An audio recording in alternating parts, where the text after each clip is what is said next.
요한복음 16장 이제 이 16절에서 마지막 절까지인데요. 요한복음 16장 11절서부터 우리는 성령님의 계시하시는 사역을 살펴본 바 있습니다.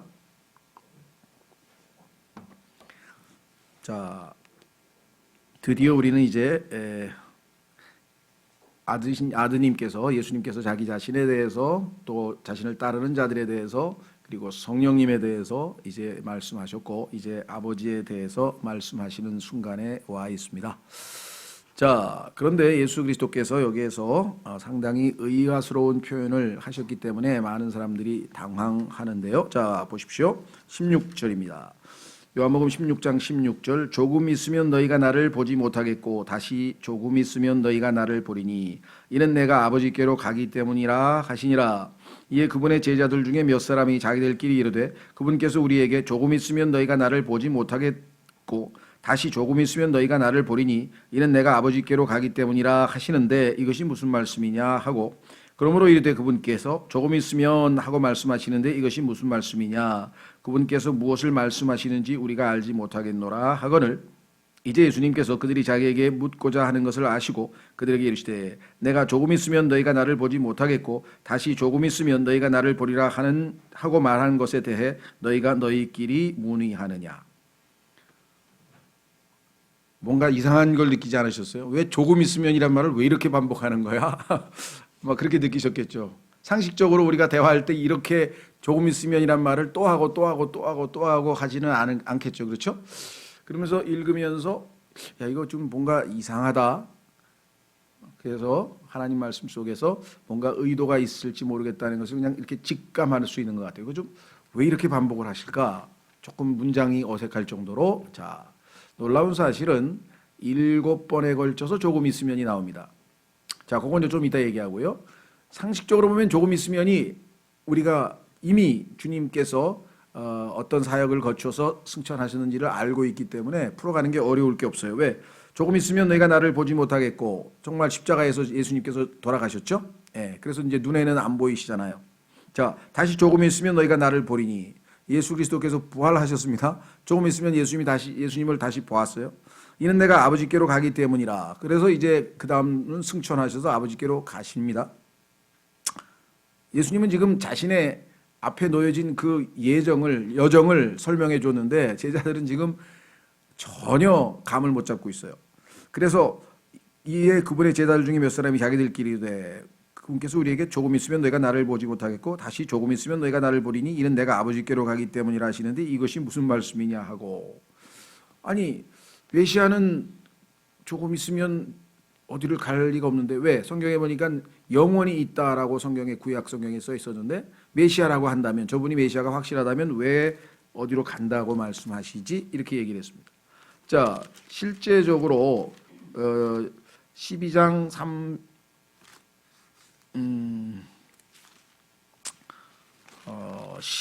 34절에도 우리는 율법에서 그리스도가 영원히 거하신다고 들었거늘 어찌 너는 이르기를 사람의 아들이 반드시 들려야 하리라 하느냐.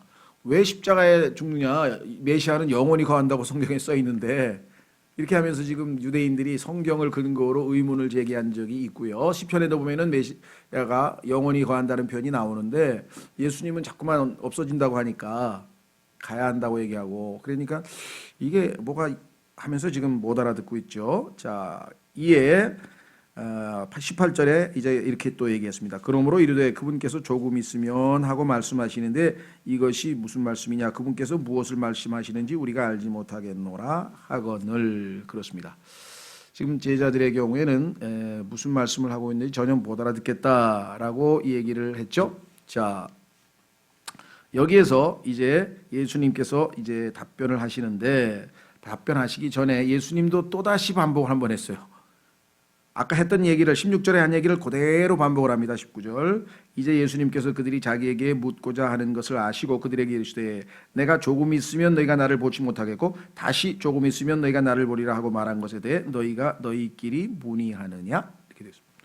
1차적으로는 예수 그리스도의 죽으심과 부활과 승천에 대한 이야기지만 이렇게 7번씩 의도적으로 반복한 것은 성경에서 히브리서 10장 37절에 보시면 조금 있으면 다시 오시리라라고 하는 환난 후에 예수님께서 재림하시는 것에 대한 언급입니다. 그러니까 이 조금 있으면이라고 하는 것은 유대인들의 7년 동안의 그 야곱의 고난의 때를 성경적으로 교리적으로 암시하고 있는 것이거든요. 그래서 7번에 걸쳐서 반복해서 시를 채운 거예요. 지금 의도적으로. 자, 어떻게 할 수 있는가? 예수님께서 바로 거기에 대한 답변을 지금 하고 계시죠. 20절 진실로 진실로 내가 너희에게 이르노니 너희는 슬피 울며 애통할 터이나 세상은 기뻐하리라. 또 너희는 근심할 터이나 너희 근심이 기쁨으로 변하리라. 여자가 산고를 겪으면 자기 때가 이르렀으므로 근심하거니와 아이를 낳으면 곧바로 세상에 사람이 난 기쁨으로 인해 다시는 그 고통을 기억하지 아니하느니라. 그러므로 지금은 너희에게 근심이 있으나 내가 다시 너희를 보리니 너희 마음이 기뻐할 것이요 아무도 너희에게서 너희 기쁨을 빼앗지 못하리라. 왜 갑자기 예수님께서는 교회 시대를 훌쩍 건너뛰어서 환난과 예수님의 재림에 대한 문맥으로 곧바로 가셨을까요? 이것은 유대인들인 제자들에게 하나님께서 유대인들에게 가지고 계신 계획에 대한 언급을 하고 계시는 것이죠. 교회 시대라고 하는 것은 유대인들의 불순종으로 인해서 예수님께서 사도행전 7장에서 거부당하셨기 때문에 그 유대인들에게 하나님께서 잠시 2000년간 교회 시대 2000년간 그들을 한쪽에 제껴놓고 다시 유대인들을 다루실 휴거 후에 7년간의 야곱의 고난으로부터 유대인들의 시계가 다시 째깍 갈 때까지는 이게 멈춰버리는 거예요. 그래서 성경에 보면은 다니엘서에도 유대인들에게 하나님께서 490년이라고 하는 기간을 주셨는데 483년 끝부분에 메시아가 끊어질 것이요. 그 다음에 이제 남은 시간이 7년이거든요. 그래서 성경에서는 항상 이 조금 있으면이라고 하는 이 표현은 예수 그리스도의 재림 직전에 야곱의 고난의 기간을 얘기하는 것으로 교리적으로 설명이 된다는 것이죠. 더더군다나 성경에 따르면 여인은 항상 이스라엘로 나오죠. 계시록 12장에도 보면은 여인이 해산하는 고통을 한다고 했을 때, 그 다음에 야곱이 꾼 꿈에도 보면은 이스라엘이 여인으로 등장하고요. 한 여자가 나타나가지고 해와 달과 이렇게 해서 이스라엘 12지파에 대한 얘기가 나온단 말이죠. 그렇다면 교리적으로 봤을 때에는 이스라엘 민족이 환난을 겪고 난 다음에 예수 그리스도께서 다시 오셔서 기쁨을 되찾는, 그러니까 지금 슬퍼한다는 얘기가 나왔잖아요. 보세요. 20절에 너희는 슬피 울며 애통할 터이나 세상은 기뻐하리라. 너희는 근심할 터이나 너희 근심이 기쁨으로 변하리라. 여자가 산고를 겪으면 자기 때가 이렇으므로. 그래서 구약에서 계속해서 이스라엘은 이 아이를 낳는 환난을 통과해서 이스라엘이 회복되고 부활하는 것을 성경에서는 항상 해산하는 수고 또 해산하는 고통으로 언급을 해놓은 것을 우리가 볼 수가 있습니다. 자, 그래서 교리적으로 보자면 지금 이게 예수 그리스도의 재림과 연관되는데 그 이유는 교회 시대는 지금 건너뛴 것이죠.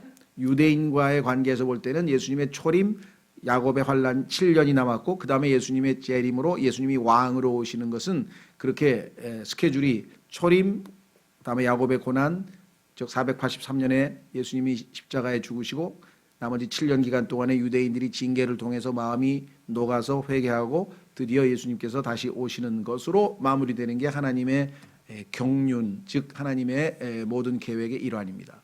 그런데 문제는 아시다시피 유대인들인 예수 그리스도를 결국은 거부했고 그 사이에 교회 시대라고 하는 시대가 들어가게 됐는데 이것은 사도 바울에게만 계시하셨다라고 에베소서에 기록되어 있죠. 그러니까 이 당시에는 전혀 그런 것에 대한 염두가 없었어요. 다만 우리는 하나님께서는 예수님은 전지전능하신 분이기 때문에 이미 그것에 대한 계획을 어느 정도 암시해주고 있는 구절들이 종종 등장합니다. 자, 예를 들면 밑으로 내려가 보겠습니다. 자, 여기 우리가 볼 때 실제로 우리가 영적으로 적용해 보면, 역사적으로 적용해 보면은 유대인들이 예수 그리스도께서 죽으실 때 슬피 울며 애통하고 그러나 세상은 기뻐한 것은 당연한 것이고요. 그러나 예수님께서 부활하심으로 그 다음에 근심이 기쁨으로 변하는 것도 맞고요. 그 다음에 해산하는 수고를 할 때 예수 그리스도께서 부활하심으로써 이스라엘 백성들에게 새로운 기회가 주어진 것도 맞고요. 그래서 교회 시대의 시작을 알리는 서두로서도 얼마든지 해석이 가능하다. 그러니까 이중 적용을 할 수 있다는 말이죠. 성경에서 보면 종종 예수님의 초림과 재림에 동시에 다 적용되는 이중 적용되는 구절들이 자주 등장합니다. 따라서 우리는 이 구절에서 그와 같은 것을 조심해야 되는데 어떻게 할 수 있는가? 23절부터 보면은 이것이 바로 교회 시대의 그리스도인의 신앙생활과 직접적인 연관이 된다라고 하는 것을 우리가 확인해 볼 수가 있습니다. 자, 23절이죠. 23절. 자, 그날에는 너희가 아무것도 내게 구하지 아니하리라.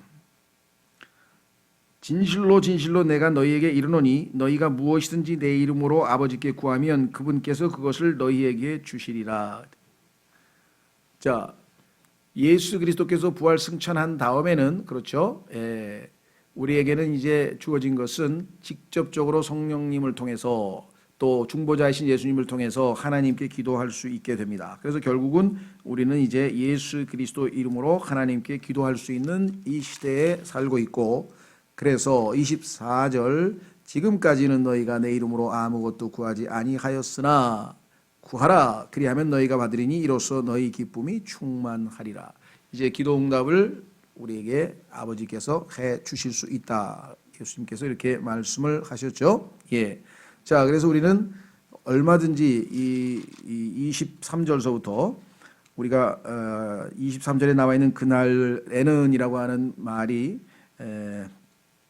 교회 시대인 것을 알 수 있는 것은 24절에 지금까지는 이란 표현과 대조가 됩니다. 예수님께서 지금 살아계실 이때까지는 예수님의 이름으로 아무것도 구하지 아니하였죠. 구약시대. 그러나 예수님께서 부활 승천하신 다음에 예수님의 이름으로 하나님께 기도하는 시대가 이제 도래하게 되는 것입니다. 자, 25절부터 이제 주님께서는 이렇게 말씀하셨어요. 내가 이 일들을 비유로 너희에게 말하였거니와 때가 이르면 내가 다시는 비유로 너희에게 말하지 아니하고 아버지에 대하여 분명히 너희에게 보이리니. 자, 아까 얘기했던 해산하는 수고를 포함해서 그 다음에 15장에 나와 있던 그 포도나무의 비유를 포함해서 예수님께서는 계속해서 지금 마지막 제자들과의 그 설교를, 제자들을 위한 설교를 할 때 계속해서 비유를 사용하셨는데, 그렇죠. 이제 예수님은 바로 다음 날 이제 십자가에 못 박힐 그런 상황입니다.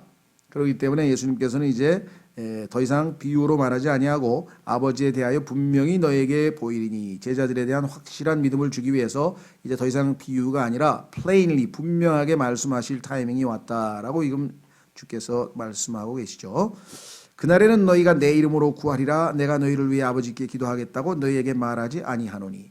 실제적으로 예수님께서는 그 사복음 시대에는 제자들을 위해서 기도하셨죠. 또 기도하시면 성령께서 오신다고 또 얘기를 했고요. 그러나 지금 말씀하신 것처럼 이제는 더 이상 기도하겠다고 너희에게 말하지 아니하노니 너희가 직접 하라 이 말이죠. 이는 너희가 나를 사랑하였으며 또 내가 아버님으로부터 나온 줄 믿었으므로 아버지께서 친히 너희를 사랑하시기 때문이라. 내가 아버지께로부터 나와 세상에 왔고 다시 세상을 떠나 아버지께로 가노라 하시니라.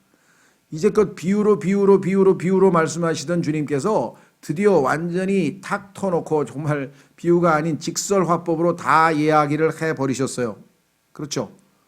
제자들은 여태까지 비유로 얘기할 때마다 무슨 말씀인지 못 알아들으니까 또 물어보고 이게 어떻게 된 거냐 해서 계속해서 지금 약간은 그 우문, 어리석은 듯한 그 질문들을 계속해서 해왔는데 예수 그리스도의 답변에 대해서도 확실하게 깨닫지를 못했습니다. 그래서 예수님께서 자주 그들에게 답변하기를 너희가 아직도 깨닫지 못하였느냐, 이런 표현들을 자주 하셨죠.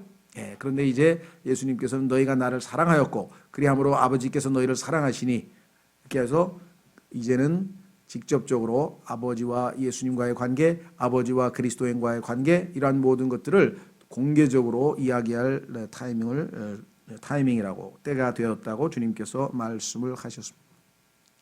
마지막 순간 아버지와 아들과의 사랑, 그 아들을 사랑한 우리 그리스도인이 아버지로부터 사랑받는다는 사실을 이야기함으로써, 그렇죠, 제자들에게 더 이상의 두려움과 공포가 아닌 확고한 믿음을 심어줄 수 있는 것이죠. 왜? 성경에 보니까 사랑에는 두려움이 없다, 그렇죠? 사랑은 두려움을 내어 쫓는다라고 말씀하셨죠.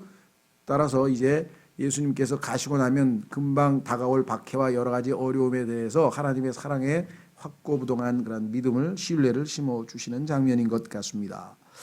자, 다시 한번 읽겠습니다. 25절 내가 이 일들을 비유로 너에게 말하였거니와 때가 이르면 내가 너희는 다시는 비유로 너에게 말하지 아니하고 아버지에 대하여 분명히 너에게 보이리라. 그날에는 너희가 내 이름으로 구하리라. 내가 너희를 위해 아버지께 기도하겠다고 너희에게 말하지 아니하노니. 왜? 너희가 구하니까. 내가 구할 필요가 없이 너희가 직접 아버지께 구할 수 있다. 이는 너희가 나를 사랑하였으며. 이 모든 것이 가능한 것은 그렇죠. 너희가 나를 사랑하였다. 또 내가 하나님으로부터 나온 줄 믿었다. 아버지께서 친히 너희를 사랑하시기 때문이라. 어마어마한 선언을 하셨네요. 제자들이 아마 이 분명한 말씀을 듣고 얼마나 고무되었을지, 얼마나 감격에 찼을지, 마음이 벅찼을지 한번 생각해 보십시오. 주님께서 직접 제자들 앞에서 이렇게 이야기를 하셨으니 제자들의 마음이 아마 얼마나 감격했을 것인가. 28절에 위대한 선언을 하셨네요. 예수님께서 자신의 생애를 한 문장으로 요약해 버리셨네요. 그렇죠? 내가 아버지로부터 나와 세상에 왔고 다시 세상을 떠나 아버지께로 가노라 하시니라. 자, 아버지께로부터 나왔다라고 하는 것은 예수님의 성육신에 관한 얘기죠. 아버지께로부터 나왔다. 그렇죠? 그래서 인간이 된 거죠. 성육신이고. 그 다음에 세상에 왔다. 그것은 임무가 있어서 오신 거 아니에요. 메시아라고 하는 것은 기름 부음을 받은 자라고 하는 뜻인데, 기름 부음은 항상 뭔가 가지고 있는 그 책무가 있을 때, 그렇죠? 그 책무를 수행하기 위해서 하나님께서 권위를 위임하신다 이 말이죠. 자, 그래서 그 기름 부음을 받았다는 그 메시아에게로서 세상에 왔다 얘기는 예수님께서 책무를 수행하러 오셨다라는 뜻이고, 그런데 17장에서 내가 이 책무를 다 마쳤습니다. 하나님 아버지여 내가 이 책무를 다 마쳤습니다. 그러니 나를 영화롭게 하옵소서. 이렇게 하잖아요.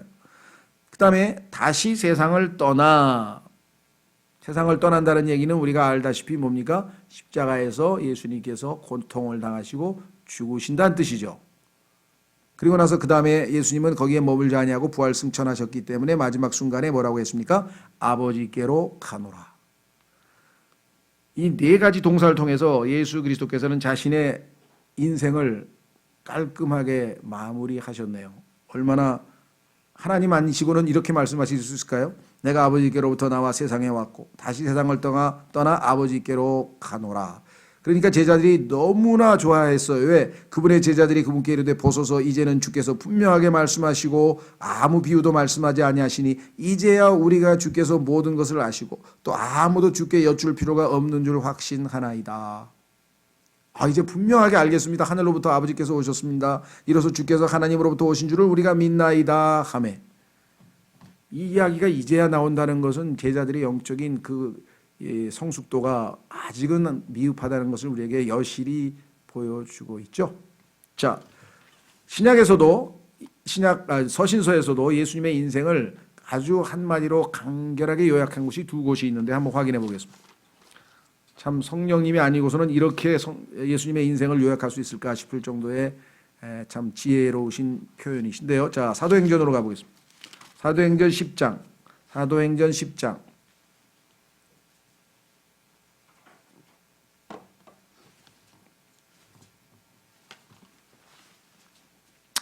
예수님의 생애를 이렇게 표현했네요. 이것은 특히 예수님의 책무에 관한 얘기네요. 책무를 이렇게 요약을 했는데요. 한번 확인해 보겠습니다. 사도행전 10장 38절. 하나님께서 나사렛 예수님께 성령님과 권능으로 기름을 부으심에. 자, 성령님과 권능을 분리해서 설명했어요. 성령님은 성품, 내적 성품에 대한 얘기고, 그 다음에 권능은 또 바깥 외적인 능력에 관한 것인데, 어쨌거나 성령님과 권능으로 기름을 부으심에 그분께서 두루 다니시며 정말 바쁘게 움직이셨습니다. 그렇죠? 사방을 돌아다니셨죠. 팔레스타인 전체 구석구석 두루 다니시며 선을 행하시고, 예수님의 생애가 그래서 예수님이 선하신 분이라는 칭호를 받으셨죠. 마귀에게 억눌린 모든 사람을 고치셨으니 영적인 치료, 그 다음에 신체적인 치료, 정신적인 치료, 영혼, 육을 다 치료하신 것이 예수 그리스도의 치료 사역이시죠. 이는 하나님께서 그분과 함께 하셨기 때문이라. 그렇죠? 예, 우리에게도 이 책무가 성령님께서 우리를 통해서도 이 일을 하실 수가 있겠죠. 자, 그다음에 디모데전서 3장. 디모데전서 3장으로 가면 다시 한번 예수님의 생애를 너무나 압축해서 한마디로 요약을 했어요. 디모데전서 3장 16절. 디모데전서 3장 16절. 논쟁의 여지가 없이 하나님의 성품의 신비는 위대하도다. 예수 그리스도께서 하나님이신데 인간이 되어서 이 땅에 오신 그 신비는 논쟁의 여지가 없다. 너무나 확실하다 하면서 선포하고 나서 예수님의 인생을 이렇게 정리했습니다. 첫째, 하나님께서, 아까 하나님으로부터 나오셨다 그랬지. 예수님이 하나님께서 육체 안에 나타나시고, 성육신, 성령 안에서 의롭게 되시고. 이거 조심하십시오. 성령 안에서 의롭게 됐다 그랬으니까 그러면 예수님께서 의롭지 않았는데 우리처럼 죄인이었다가 의롭게 됐다는 소리냐? 그게 아닙니다. 이걸 조심하셔야 돼요. 이 justified라고 하는 것은 의롭다고 인정받았다는 얘기인데 검증이 됐다 이런 말입니다. 자, 성령님께서 예수님의 생애를 33년 반 동안 출생에서부터 마지막 순간까지 철저하게 지켜보았는데 예수 그리스도께서는 단 한 번도 율법을 어긴 적이 없고 단 한 번도 불의한 일을 하신 적이 없어서 의롭다라고 판정을 받으셨다 이 말입니다. 그렇기 때문에 그분은 여러분과 저를 대신해서 죽으실 수 있었어요. 만약에 성령님께서 검증을 했는데 조금이라도 흠이 있고 조금이라도 점이 있고 조금이라도 죄를 단 한 개라도 죄를 지었다면 그는 하나님 앞에 우리를 대신해서 속죄 헌물로 드려질 자격을 갖지 못한 것입니다. 온 우주에 단 한 분만이 하나님 앞에 절대적으로 죄가 없어요. 왜? 성령님께서 의롭다고 인정하신 인간이 이 온 우주에 딱 한 분뿐이시라 이 말이에요. 그래서 그분이 우리를 대신해서 속죄를 하지 아니하고는 인간에게는 아무런 소망이 없는데 그분께서 우리를 사랑하셔서 자발적으로 속죄 헌물로 십자가에서 드려지셨다 이 말입니다. 그런데도 이 하나님의 사랑을, 이 예수님의 사랑을 의심한다면 뭔 도리가 없어요. 진노의 대상으로 스스로 자기가 진노를 받겠다고 나서는 꼴이죠. 자, 그뿐이 아니에요. 천사들에게 보이시고 인간에게만 보이신 게 아니에요. 천사들서부터 온 이 땅의 영적인 존재들이 하늘에서 전부 다 십자가에서 예수 그리스도께서 승리하시는 장면을 목격을 하게 됩니다. 그렇죠? 예. 그 다음에 뭐라 그랬습니까? 이방인들에게 선포되시고 유대인의 하나님이셨던 분이신데 드디어 이제 이방인에게도 복음이 선포되셨어요. 예수님이. 그런데 그 이방인들은 세상에 살고 있었죠. 세상에서 믿기시고 이방인들 중에서 이 세상에 살고 있던 이방인들 중에서 여러분과 저처럼 예수님을 믿은 사람이 나타났다 이 말입니다. 그리고 어떻게 했습니까? 영광 속으로 올려져서 영접을 받으셨느니라. 하나님께서 다 이루었다 하신 예수 그리스도의 선언을 받아들이시고 하나님께서 그를 영광스럽게 하셨다. 그래서 예수님의 기도가 응답이 된 것이죠. 확인해 보겠습니다. 17장 요한복음 17장 1절 요한복음 17장 1절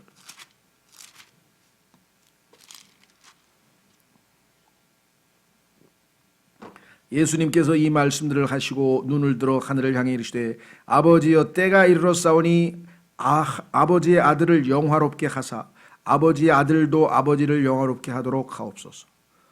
예수님은 자신이 영화롭게 되는 이유가 아버지를 영화롭게 하기 위해서 영화롭게 되는 것이지 자기 이름을 드높이기 위해서 영화롭게 되는 게 아니라는 사실을 확실하게 볼 수가 있죠.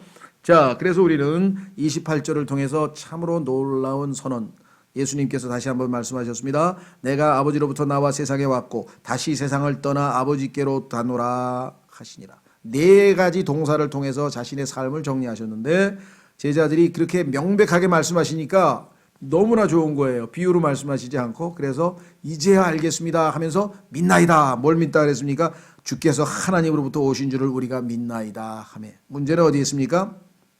요즘 표현으로 하면은요, 제자들이 약간 오바한 거예요. 오바. 지금 막 흥분이 돼가지고 예수님이 직접 명백하게 말씀을 하시니까 약간 흥분 상태에서 오바를 했는데 예수님께서는 그들을 가라앉혀야죠. 왜? 조금 있으면 너희가 세상에서 환난을 당할 터인데 기다리고 있는 환난을 생각 안 하고 지금 막 흥분 상태에 있는 그들에게 31절 예수님께서 그들에게 응답하시되 이제는 너희가 믿느냐. Now 지금은 믿을지라도 조금 있으면 너희의 믿음이 없어지고 너희는 나를 부인하고 그렇죠. 다 도망치고 그럴 일이 지금 잠시 후면 있게 될 거 아니겠어요? 베드로도 예수님을 배반하고 그랬죠. 그렇죠. 자, 그래서 예수님께서 이제 믿느냐. 지금은 믿고 있구나. 이런 뉘앙스가 들어가 있어요. 보라 너희가 흩어지되 각각 자기 길로 흩어지고 나를 혼자 버려줄 때가 오나니 참으로 이제 왔도다. 너희가 지금 믿음이 좋은 것 같지만 조금 있으면 너희가 나를 버릴 때가 온다. 그러나 그들을 탓하지 않습니다. 왜? 그들은 약하고 육신뿐입니다. 육체뿐입니다. 그러나 이제 성령께서 그들에게 임하시면 그들은 이제 주님의 증인이 될 수 있을 것을 예수님이 아셨기 때문에 이들을 결코 탓하는 것이 아니라 사실을 알려주시는 거예요. 미리 대비하기 위해서. 그러나 내가 혼자 있지 아니하니 이는 아버지께서 나와 함께 계시기 때문이라. 얼마나 예수 그리스도는 확고부동한 아버지에 대한 신뢰를 가지고 있습니까? 그렇죠. 자, 한번 확인해 보겠습니다. 예수님도 이 땅에서 인간으로서 하나님 아버지에 대한 믿음을 행사하셔야만 하나님의 모든 능력을 활용하실 수가 있었다는 것이죠. 자, 히브리서 5장에 보십시오. 히브리서 5장.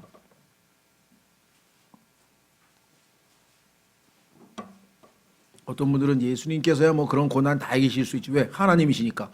아니에요. 인간으로서 여러분과 저하고 똑같은 조건 하에서 겪으신 것이지 하나님으로서야 그러면 이 세상에 오실 필요가 없지. 아예 안 오면 되지. 그걸 왜 그렇겠어요? 여러분과 저를 이해하기 위해서 경험을 공유해야 될 거 아니에요.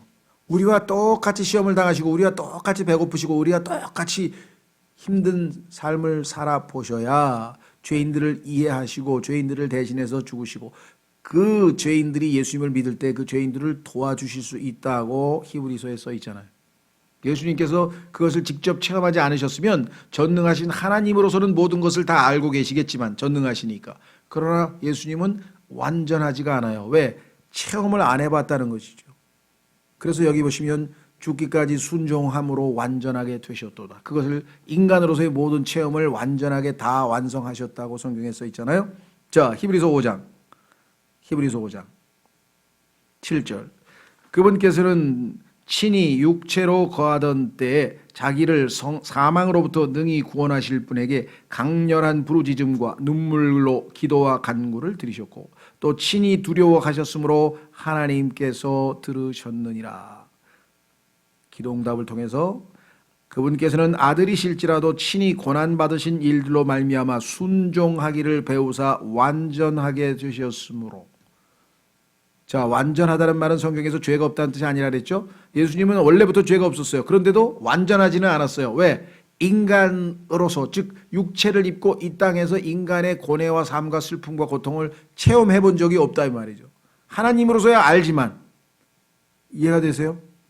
그렇기 때문에 우리의 대제사장은 우리의 약한 육체적 육신의 나약함을 친히 느끼지 아니하시는 분이 아니라고 히브리서 4장에서 말할 수가 있는 거예요.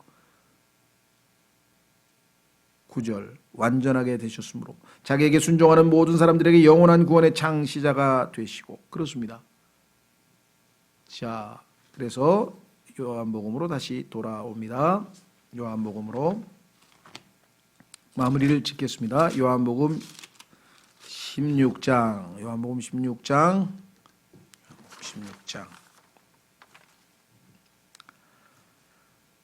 31절.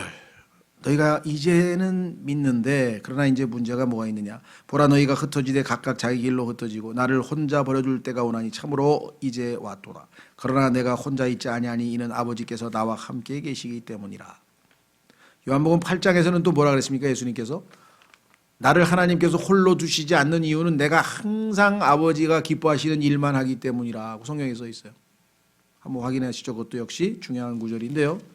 예수님은 항상 하나님의 자신과 함께 하신다는 사실을 인식하시면서 살아가셨는데 그 이유가 있어요. 요한복음 8장 29절. 요한복음 8장 29절. 요한복음 8장 29절. 나를 보내신 분께서 나와 함께 계시는도다. 내가 항상 아버지를 기쁘게 하는 그것들을 행함으로 그분께서 나를 혼자 버려두지 아니하셨느니라 하시니라. 그렇죠? 예, 요즘에는 모르겠습니다. 손자들이 할아버지 할머니를 기쁘시게 해주고 그러나 모르겠어요. 막 귀찮게 하죠. 요즘에 막 쪼르고 돈 달라 그러고 막 귀찮게 하니까 손자도 보고 싶은 마음도 없는 모양인데, 그 손자들이 정말 예쁜 짓만 골라 하면 그냥 얼마나 항상 같이 있고 싶으시겠어요. 그렇죠. 우리가 만약에 하나님을 기쁘시게 하는 일을 예수님처럼 계속 그렇게만 한다면 매번 하나님께서 우리와 항상 같이 있고 싶어 하시겠죠. 자, 그래서 다시 돌아옵니다. 예수님은 하나님이 기뻐하시는 그 길을 가고 있기 때문에 단호하게 내가 혼자 있지 않다. 33절, 정말 예수님의 그 배려하시는 마음이 읽히네요. 이 와중에서 자신이 지금 십자가를 내일 지금 그 어마어마한 고통을 당하실 것을 앞에 두고 제자들을 격려하고 있습니다. 너희에게 이 일들을 말한 것은 너희가 내 안에서 평안을 누리게 하려 함이니라. 세상 안에서는 우리가 고난을 당하지만 주님 안에서는 평안을 누릴 수 있어요. 세상에서는 너희가 환난을 당할 터이나 기운을 내라. 내가 세상을 이기었노라 하시니라. 십자가 앞에서 예수님께서는 하나님에 대한 신뢰와 승리에 대한 확신 가운데 제자들을 위로하고 있습니다. 여러분 어떠세요? 여러분이 신앙생활 잘할 때 여러분에게 주어진 환경이 좋아. 그래서 여러분 뭐 몸도 안 아프고 뭐 경제적인 어려움도 없고 다 좋아. 상태가 좋아. 그럼 다른 사람에게 배려도 하고 관심도 갖고 뭐 기도도 하고 뭐 헌금도 하고. 그런데 지금 내가 죽을 지경이야. 그냥 몸도 아프고 막 그러면 딴 사람 생각 못 해요. 그게 인간의 나약함이죠. 그렇죠? 왜? 나도 지금 발등에 불이 떨어졌는데. 예수님께서는 이 상황 하에서도 차분하게 제자들의 믿음을 세우기 위해서 내가 이것을 말한 것은 너희가 내 안에서 평안을 누리게 하려 함이니라. 이 말씀을 하지 않으면 제자들이 얼마나 두려워 떨겠어요. 그렇죠? 여기 나와 있잖아요. 지금 예수님이 혼자 있게 되고 다 버리고 떠난다는 예언을 들었으면 얼마나 참담하겠냐 이 말이에요. 그러나 예수님께서 33절의 이 말씀을 통해서 확고하게 믿음을 세워주잖아요. 이것이 예수님의 사역이에요. 여러분 어떠세요? 주변에 있는 형제들과 교제할 때 그들의 믿음을 세워주시는 사역을 합니까? 여러분과 교제하고 나니까 그 사람이 믿음이 정말 다시 새로워지고 세워지느냐 이 말입니다. 확인해 보세요. 고린도전서 16장. 고린도전서 16장. 성경을 많이 아는 분들의 단점은 장점도 많습니다. 본인이 항상 하나님의 말씀으로 기록되었을 때 하고 마귀에게 대적할 수 있는 준비가 되어 있겠죠. 흔들리지 않겠죠. 여러 가지 면에서 유익합니다. 그런데 잘하면 좋고 잘못하면 어떤 일이 벌어지는가. 다른 사람에게 하나님의 말씀을 통해서 지적하고 때로는 우리가 바로잡을 수도 있는데 잘못하면 적절치 못한 말로 그 사람에게 상처를 주거나 믿음에서 떨어지게 실족하게 만들 수도 있는 거예요. 성경은 적절하게 말하여진 것은 금사과 같다 그랬어요. Fitly spoken. 아무 말씀이나 막 갖다 대면 안 된다 이 말이죠. 정확하게 그 사람에게 해당되는 말씀을 정확하게 제시를 해야 그 사람이 믿음이 세워지고 본래 말씀의 사역이 성취되는데 전혀 그 사람에게 해당도 안 되는, 예를 들면 욥의 친구들처럼 엉뚱한 말로 욥을 괴롭히고 하는 그런 식의 말씀 사역은 굉장히 위험하다. 성령님께서 통제하지 않으면 그런 일이 벌어지겠죠. 자, 그래서 고린도전서 16장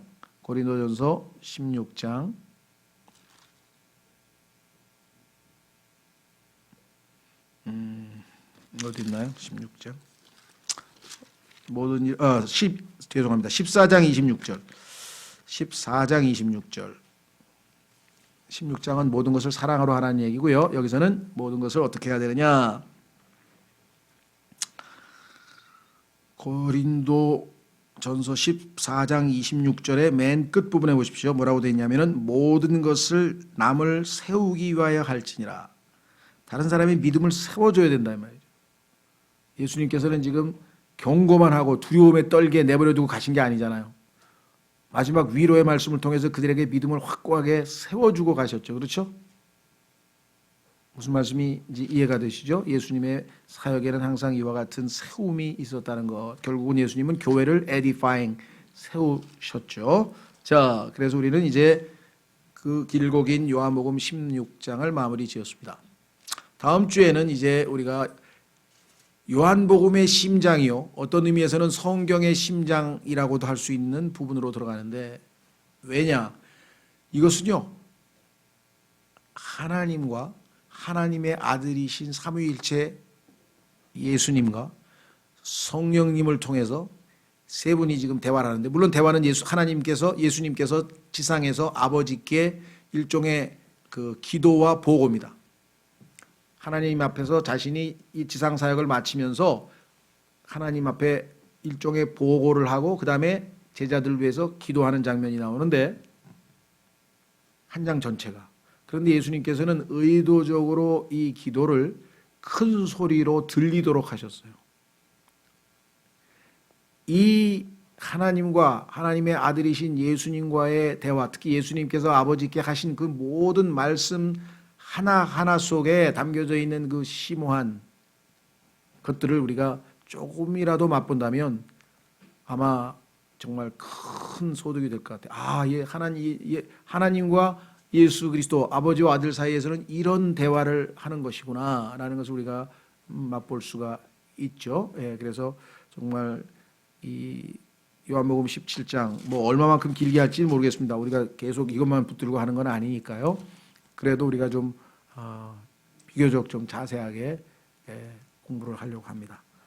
아주 드디어 이제 18장에서부터는 모든 예수님의 설교가 끝나고 직접 이제 십자가를 향해서 가시고 있는 결정적인 순간이 오겠죠. 예, 이 시간에 여러분과 제가 오늘 주신 말씀을 통해서 예수 그리스도를 통해 하나님과 우리와의 새로운 사랑의 관계를 확인하고 정말 주님의 말씀으로 우리가 주님 오시는 그날까지 힘있게 주님을 따를 수 있도록 잠깐 기도하겠습니다.